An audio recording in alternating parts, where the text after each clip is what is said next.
گفتگو چل رہی ہے قرآن مجید فرقان حمید کے بارے میں، اور جیسا کہ پہلے بھی توجہ دلائی کہ یہ کہنا کہ تفسیر قرآن تو یہ بڑا جملہ ہے، قرآن کہاں، ہم کہاں، تفسیر قرآن کہاں۔ البتہ قرآن کے بارے میں مختصر سی گفتگو ہے، خداوند تبارک و تعالیٰ قبول فرمائے۔ قرآن مجید کا 104 نمبر کا سورہ ہے سورہ ہمزہ،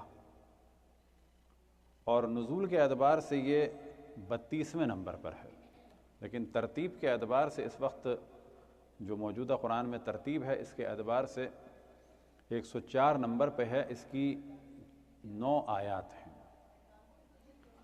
مکے میں یہ سورت نازل ہوئی، اور شان نزول یہ ہے کہ کفار قریش میں سے کچھ لوگ، اب یہ گروہ کی صورت میں بھی ہو سکتے ہیں اور الگ الگ بھی، تو لہٰذا چند لوگوں کا اس میں نام ہے: ولید ابن مغیرہ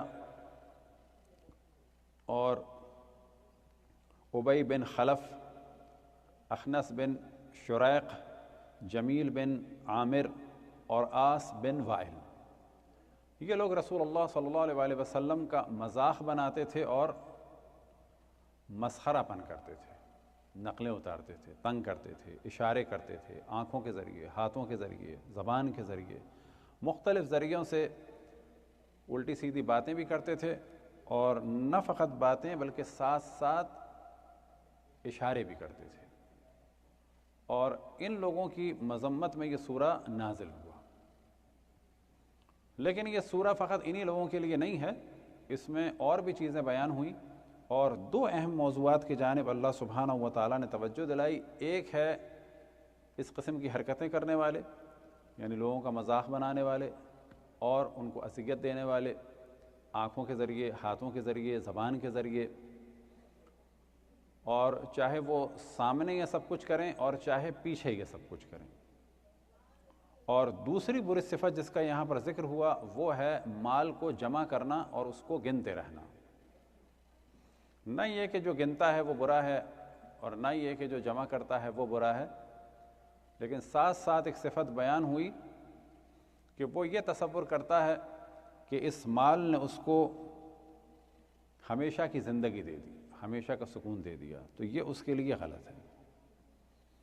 نتیجہ ان کا کیا ہوگا کہ انہیں ایک ایسے عذاب میں مبتلا کیا جائے گا جو ان کو چور چور کر دے گا، اور وہ عذاب ہوگی جہنم کی آگ،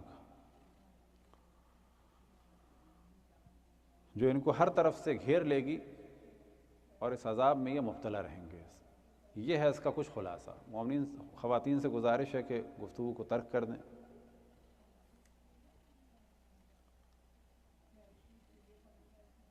تو ثواب اس کا جو بیان ہوا وہ یہ کہ خود رسول اللہ صلی اللہ علیہ وآلہ وسلم سے روایت ہوئی، جو بھی اس سورے کی تلاوت کرے گا تو اس کا ثواب ایسا ہے جیسے جس نے رسول اللہ صلی اللہ علیہ وآلہ وسلم کا مذاق بنایا، ان سب کے 10 گنا زیادہ اسے ثواب ملے گا۔ اور ایک روایت امام جعفر صادق علیہ السلام سے نقل ہوئی، آپ نے فرمایا جو اس کو نماز میں پڑھے گا تو اس کا ایک فائدہ تو یہ ہے کہ فقر سے محفوظ رہے گا، یعنی مالی مشکلات سے محفوظ رہے گا، اور ساتھ میں رزق و روزی میں اس کے اضافہ ہوگا، اور جو ایک بری موت ہے اس سے محفوظ رہے گا۔ اسی طرح سے امام فرماتے ہیں کہ پوری دنیا کے برابر اسے ثواب ملے گا۔ اب اگر کوئی نظر بد کے لیے چاہے اور اس سورے کو پڑھے تو نظر بد کے لیے بھی یہ سورہ اچھا ہے، اور اسی طرح سے اگر کسی کی آنکھوں میں درد ہو تو اس درد سے نجات کے لیے بھی یہ سورہ اچھا ہے۔ البتہ قرآن مجید کی یہ پہلے بھی ہم نے توجہ دلایا کہ 100 آیات کو اگر پڑھ کے دعا مانگی جائے، کہیں سے بھی ہوں، کوئی بھی ہوں، تو وہ بھی برکت کے لیے بہترین ہے۔ اب اس سورے میں جو سب سے پہلا موضوع ڈسکس ہوا ہے وہ ہے کہ اس کی لغت بھی بیان کر دیتے ہیں اور ساتھ میں اسے بھی بیان کر دیتے ہیں۔ تو سب سے پہلا موضوع ہے ویل، بسم اللہ الرحمن الرحیم، ویل لکل ہمزۃ لمزہ۔ تو ویل ہے، اور ویل کے معنی کیا ہیں؟ ویل کے معنی وہی ہے، تباہی ہے، بربادی ہے، برباد ہو جائیں گے ایسے لوگ۔ کون؟ ہو مزہ اور لو مزہ۔ اب ہو مزہ کے معنی کیا ہیں؟ وہ لوگ کہ جو سامنے اس قسم کی حرکات کرتے ہوں جو ہم نے بیان کیا، کہ ہاتھوں کے ذریعے، آنکھوں کے ذریعے، زبان کے ذریعے، باتوں کے ذریعے، توہین کے ذریعے، تہمتیں لگا کر کسی بھی طریقے سے جو لوگوں کو اذیت دیتے ہیں، جن میں تہمتیں ایک اہم ہیں۔ اور لو مزہ ان لوگوں کے لیے ہے کہ جو یہ سارے کام پیچھے کرتے ہیں، اور ان دونوں کے اندر جو ہے ایک شدت پائی جاتی ہے کہ جسے عربی میں کہا جاتا ہے یہ صیغہ مبالغہ ہے۔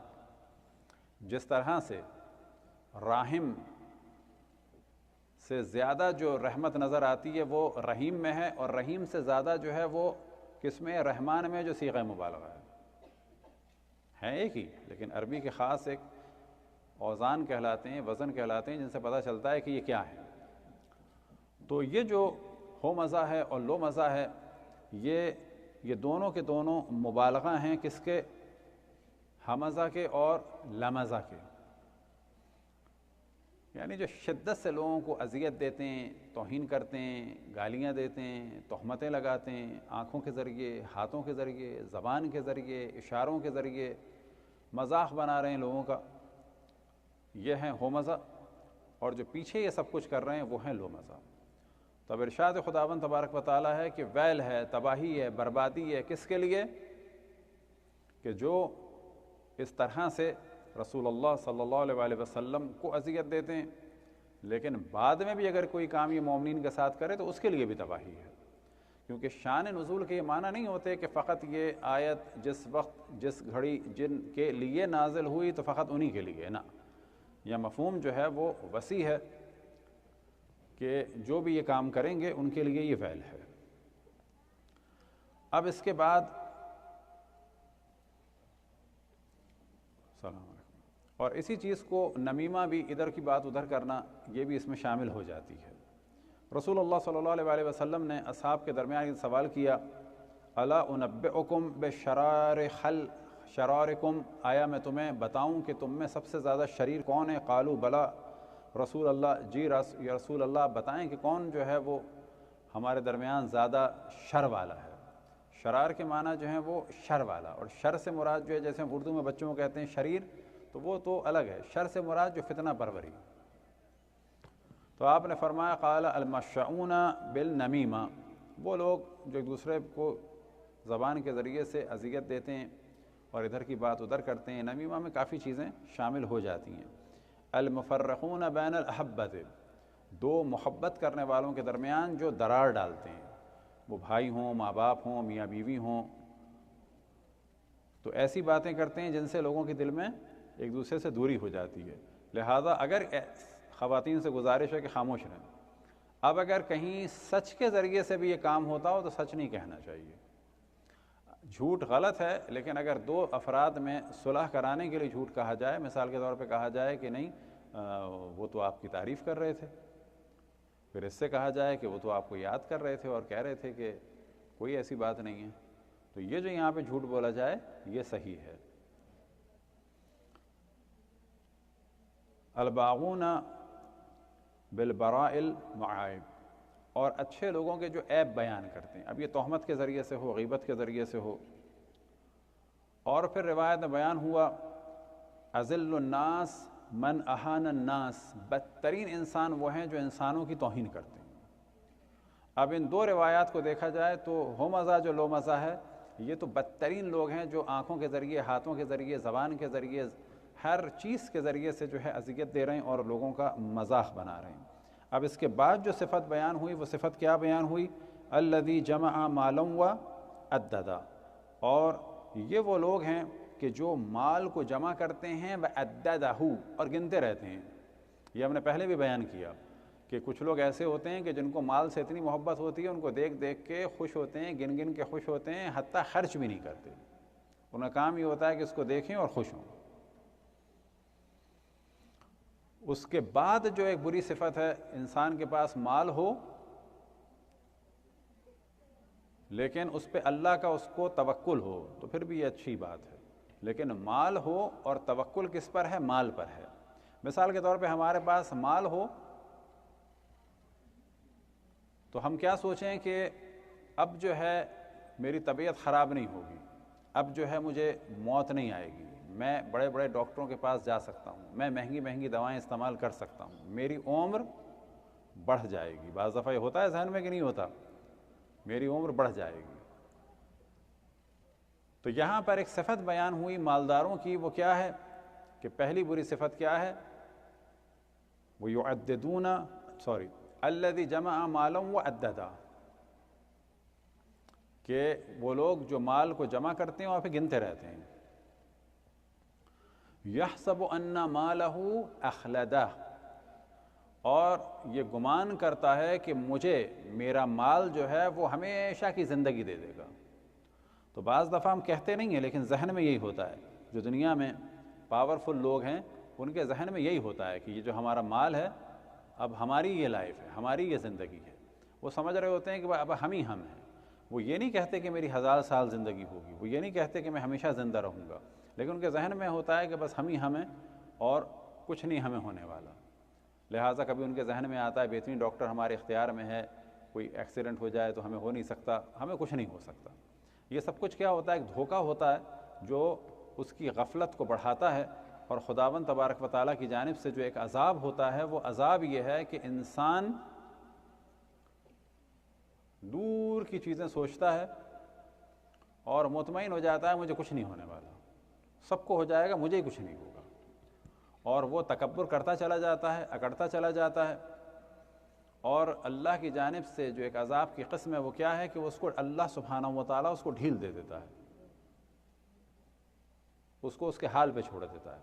لہٰذا ہمارے بعض اساتید کے بقول روایات کو مد نظر رکھتے ہوئے کہ اگر کوئی برا کام کرو، اگر کسی کے ساتھ غلط کرو اور فوراً تمہیں تنبیہ ہو جائے، کوئی نقصان ہو جائے، تو اللہ کا شکر کرو کہ یا اللہ تو نے مجھے میرے حال پہ نہیں چھوڑا ہے۔ لیکن اگر یہ غلط کام کرو اور اس کے بعد کچھ بھی نہ ہو رہا ہو تو ڈرو کہ تمہیں اللہ نے تمہارے حال پہ چھوڑ دیا ہے۔ بالکل ویسے ہی جیسے کہ انسان اپنے بچوں کو ڈانٹتا ہے، ٹوکتا ہے غلط کام پہ، لیکن ایک وقت آتا ہے کہ ان بچوں کو ان کے حال پہ چھوڑ دیتا ہے، اور بعض دفعہ اس سے زیادہ برا وقت آتا ہے کہ ماں باپ بھی حتیٰ ان بچوں کے لیے جو ہے اگر بد دعا نہیں کرتے تو اس سے پہلے کیا کرتے ہیں؟ اچھا ان کے ساتھ یہ ہو، جو ہم نے بتایا یہ نہیں مان رہے، اچھا ان کے ساتھ ہو۔ اس سے زیادہ برا کیا مرحلہ ہے کہ خود حتیٰ ماں باپ بھی جو ہے ان کے لیے بد دعا کرتے ہیں۔ پھر اگلی آیت میں ہے کَلَّا لَيُنبَذَنَّ فِي الْحُطَمَةِ، ہرگز، یہاں پر ہرگز تاکید کے معنی میں کہ یہ ضرور ہوگا۔ کیا ہوگا؟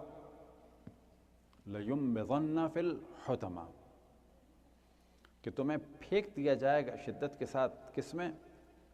ایک چور چور کرنے والے عذاب میں۔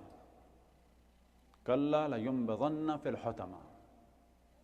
اب اس کے بعد اگلی آیت میں سوال ہو رہا ہے وَمَا أَدْرَاكَ مَا الْحُطَمَةِ، اور تم کیا جانو کہ حطمہ کیا ہے؟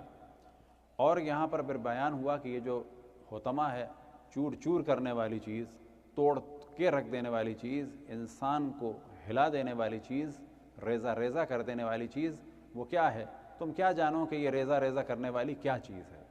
تو ارشاد ہوتا ہے نار اللہ موقدہ، یہ اللہ کی جانب سے آگ ہے کہ جو شعلہ ور ہے، کوئی سادی آگ نہیں ہے۔ اس میں جس طرح سے اللہ کی رحمت کا ذکر ہوتا ہے تو یہاں پر ایک عذاب کا ذکر ہے، اور اس کی نسبت بھی جو ہے بڑی شدید ہے اللہ کی جانب، نار اللہ موقدہ، اللہ کی جانب سے شدید آگ ہے جو چورا چور کر دے گی، چکنا چور کر دے گی، توڑ کے رکھ دے گی اور بالکل ریزہ ریزہ کر دے گی۔ اور یہ آگ جو ہے وہ دلوں کی گہرائیوں تک پہنچ جائے گی۔ التی تطلع علی الافئدہ، یہ سینوں کی گہرائیوں تک پہنچ جائے گی۔ یعنی انسان کی، یہاں پہ کہا جا سکتا ہے کہ جب انسان جہنم میں ہوگا اتنی شدید آگ ہے کہ جہاں اس کا جسم وہاں اس کی روح کے لیے بھی یہ جو ہے سخت ترین ایک عذاب ہوگا۔ مال کے بارے میں ایک روایت ہے امام رضا علیہ السلام سے کہ لا یجتمع المال الا بخمس خصال، کہ مال جو ہے وہ 5 صفات کے بغیر کہیں جمع نہیں ہو سکتا. جہاں بھی مال ہوگا تو یہ ہوں گی ساتھ میں، یعنی ان میں سے کوئی نہ کوئی ضرور ہوگی یا یہ سب کی سب ہوں گی. وہ کیا چیز ہے؟ یا تو مالدار جو ہے انتہائی بخیل ہو جائے گا یعنی کنجوس، اور کیا ہو جائے گا؟ عمل طویل، بڑی بڑی امیدیں کہ میں یوں کروں گا اور یوں کروں گا اور یوں کروں گا اور یوں کروں گا. لہذا بعض دفعہ مال ہوتا ہے انسان کنجوس ہو جاتا ہے، اور کنجوس ہونے کی وجہ کیا ہوتی ہے؟ مجھے یہ کرنا ہے، مجھے یہ کرنا ہے، مجھے یہ کرنا ہے، لہذا ابھی کچھ نہیں کرنا ہے، کسی کو کچھ نہیں دینا ہے، ابھی مجھے اتنا سب کچھ کرنا ہے. وحرص غالب، کہ ایسی حرص جو اس پر غالب آ جاتی ہے، حریص ہو جاتا ہے، لالچی ہے. تو پہلی صفت کیا ہے؟ بخل یعنی کنجوس. پھر اس کے بعد کیا ہوگا؟ عمل طویل، بڑی اس کی امیدیں ہو جائیں گی طویل طویل. اور پھر اس کے بعد حرص غالب، کہ اس پر غالب آ جائے گی اس کی لالچ. اور کیا ہوگا؟ قطیعت رحم، اور وہ اپنے رشتہ داروں سے تعلق کو توڑ لے گا. اور کیا ہوگا؟ ایثار الدنیا علی الآخرہ، جو سب سے بدتر چیز ہے. اور کیا ہوگا؟ اپنی دنیا کو قربان کر دے گا کس پر؟ اپنی آخرت پر. تو امام رضا علیہ السلام فرماتے ہیں کہ جہاں بھی مال ہوگا وہاں یہ صفات ہوں گی. اب یہ سب کی سب ہوں یا ایک ہو. وہ کیا صفات ہیں؟ بخل شدید، شدید کنجوسی. عمل طویل، بڑی بڑی امیدیں اور طویل طویل امیدیں. حرص غالب، کہ ایسی لالچ جو اس پہ غالب آ جائے گی. قطیعت رحم، کہ وہ رشتوں کو توڑ دے گا، کہ جو اس کے پیٹ کے رشتے ہیں. پیٹ کے رشتے سے کیا مراد ہے؟ بھائی بہن، پھر پہلے مرحلے میں ماں باپ، پھر اس کے بعد بھائی بہن، پھر اس کے بعد خالہ ماموں چچا پھوپھی، پھر ان کی اولادیں دادی دادا نانی نانا. کسی کا خیال نہیں رکھے گا، صرف پیسے کا خیال رکھے گا. اور جو سب سے بری چیز ہوگی وہ کیا چیز ہے؟ ایثار الدنیا علی الآخرہ، کہ اپنی دنیا کو قربان کر دے گا کس پر؟ آخرت پر. اور یہ عام طور پہ ہوتا ہے پیسے کا نتیجہ. لیکن یہ نہیں کہہ سکتے کہ پیسہ برا ہے. پیسہ برا نہیں ہوتا، پیسے کے ساتھ ساتھ انسان اپنے آپ کو جو ہے گوا دیتا ہے. اور شیطان کبھی بھی کسی کے اوپر زبردستی نہیں کرتا، وہ خالی وسوسہ کرتا ہے، اور انسان کو وہ چیزیں اچھی لگتی ہیں اور آگے بڑھتا چلا جاتا ہے. اسی وجہ سے کہا جاتا ہے کہ پیسے والوں سے زیادہ دوستی نہ رکھو، امیدیں طویل ہو جاتی ہیں. اور بعض دفعہ کیا ہوتا ہے؟ اللہ سے انسان شکوہ کرنے لگتا ہے کہ اس کو دیا. اسی وجہ سے کہا جاتا ہے بازار میں زیادہ نہ جاؤ. بازار میں جانے کی بہت مذمت ہے. وجہ کیا ہے؟ کہ انسان کو دوسروں کے حال اچھے لگنے لگتے ہیں، اپنے برے لگنے لگتے ہیں. اور یہی بازار میں جانا، مثال کے طور پر ایک آدمی کو کسی کام کے لیے آپ رشوت دیں، یا ایک آدمی سے کہیں کہ اتنا تمہیں مال ملے گا، ممکن ہے کہ نہیں مجھے ضرورت نہیں ہے. لیکن اگر اس کو آپ مالداروں کے درمیان اور مالدار بازاروں کے درمیان سے 2-4 چکر لگوا دیں، اس کے بعد اگر سوال کریں تو ممکن ہے وہ راضی ہو جائے. وجہ کیا ہے؟ کہ اس کو جگمگاتی ہوئی چیزیں نظر آئیں گی کہ نہیں مال تو بڑا ضروری ہے. ہاں مال ضروری ہے، لیکن بعض دفعہ یہ جو بازار میں جانے کی مذمت ہے کہ زیادہ بازاروں میں نہ جاؤ، اس کی ایک وجہ کیا ہوتی ہے؟ انسان دنیا میں ڈوبتا چلا جاتا ہے، گناہوں کے لیے بھی راضی ہو جاتا ہے. بعض دفعہ بعض لوگ، ایک ٹی وی پروگرام بھی تھا، اس میں ہم سے سوال کیا گیا تھا، ایک خاتون آئی تھی جو اسی قسم کے عصمت فروشی سے ریلیٹڈ تھا، یہ پروگرام سما کا تھا.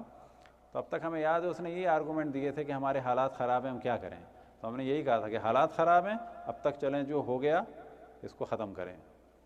آپ تیار ہیں کہ آپ کو کورس کرایا جائے سلائی کا، کڑھائی کا، دوسرے کام کوئی اور کمپیوٹر وغیرہ کا، آپ یہ کریں گے؟ یہ ہم کروانے کو تیار ہیں. اور بھی کچھ لوگ تھے، انہوں نے کہا بہترین. تو ہم نے کہا نا، یہ دلیل نہیں ہے. اس وقت کراچی میں خواتین گھروں میں کام کر رہی ہیں کہ نہیں کر رہی ہیں؟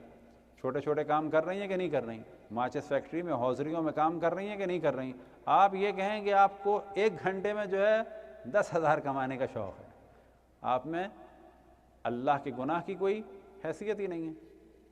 آپ کے ذہن میں یہ آ گیا ہے کہ جب 1 گھنٹے میں 10,000 5,000 مل سکتے ہیں تو کیا آفت آئی ہے کہ پورے مہینے میں 20,000 کمایا جائے. اصل موضوع یہ ہے، نہ کہیں کہ ہم مجبور ہیں. اپنی مجبوری کا مجبور وہ ہے جیسے ایک لڑکی کو اغوا کر لیا جائے، خدا نخواستہ اس کی عزت کو پامال کر دیا جائے، اس لڑکی کو کوئی گناہ نہیں ہے کیونکہ یہ مجبور ہے. اس کو کہتے ہیں مجبور. نہیں یہ کہ جی ہمیں اچھا گھر لینا تھا، اچھا پرس لینا تھا، اچھے کپڑے لینے تھے، اب تو مجبور ہیں، یا اللہ کیا کریں. نہ، یہاں کوئی مجبوری نہیں ہے. تو یہ آگ جو ہے وہ دل کی گہرائیوں تک پہنچ جائے گی. انہا علیہم موصدا، اور یہ ہر جانب سے گھیر لے گی، کوئی جگہ بچی نہیں ہوگی، اس کو ہر جانب سے گھیر لے گی. اور فی امد ممددہ، وہ لمبے لمبے ستونوں میں جیسے شعلوں میں گھرے ہوئے ہوں گے. اور اس عالم میں بھی کہ ہر جانب سے گھرے ہوں گے تو شعلوں کے ستونوں میں ہوں گے. بعض جگہ بیان کیا کہ یہ جہنم میں ایک ایسی چیز ہوگی کہ جو آگ کے بنے ہوئے ستون ہوں گے اور ان کے اندر پاؤں پھنسے ہوئے ہوں گے.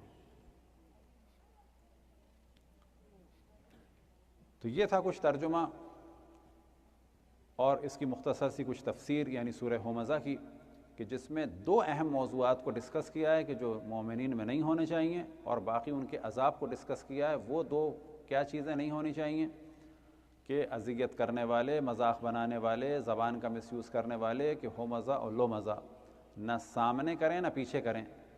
بعض دفعہ کہا جاتا ہے ہم سامنے بھی کر سکتے ہیں، سامنے والے کا مذاق بنا رہے ہیں، یہ اذیت ہے کسی کے ساتھ. مذاق بھی یاد رکھیں کب تک مذاق ہے، جب تک سامنے والا خوش ہو رہا ہو. اگر سامنے والے کو اذیت ہو رہی ہو، چاہے اس کے رنگ کی وجہ سے، چاہے اس کی شکل کی وجہ سے، چاہے اس کے قوم کی وجہ سے، چاہے اس کے قبیلے کی وجہ سے، چاہے جسم کی کسی معذوری کی وجہ سے، اگر اس کا مذاق بنایا جا رہا ہے تو وہ بھی ایک حد تک اس میں شامل ہے. اور بری چیز کیا ہے؟ الذی جمع مالا وعددا، اور وہ کہ جو مال جمع کرتا ہے اور گنتا رہتا ہے. لیکن ساتھ میں بدترین صفت کیا ہے؟ یحسب ان مالہ اخلدا، یہ گمان کرتا ہے کہ مجھے میرے مال نے ایک ابدی حیات دے دی ہے. اگر کوئی ایسا سوچتا ہے تو پھر اس کے لیے عذاب ہے، جو عذاب آپ کے سامنے بیان کیا. وہ کیا عذاب ہے؟ کلا لینبذن فی الحطمہ، کہ اس کو انتہائی حقارت کے ساتھ جو ہے حطمہ میں ڈالا جائے گا. وما ادراک ما الحطمہ، حطمہ کیا ہے، تم کیا جانو گے حطمہ کیا ہے؟ حطمہ کے معنی کیا ہے؟ چور چور کرنے والی، ریزہ ریزہ کرنے والی، انسان کو تہس نہس کر دینے والا عذاب ہے. یہ عذاب کیا ہے؟ نار اللہ موقدہ، یہ اللہ کی جانب سے ایک بھڑکتی ہوئی آگ ہے. التی تطلع علی الافئدہ، اور یہ انسان کے سینوں تک پہنچ جائے گی. انہا علیہم موصدا، اور ہر جانب سے یہ آگ گھیر لے گی، کوئی جگہ ایسی نہیں ہوگی جہاں سے اس نے گھیرا نہ ہو.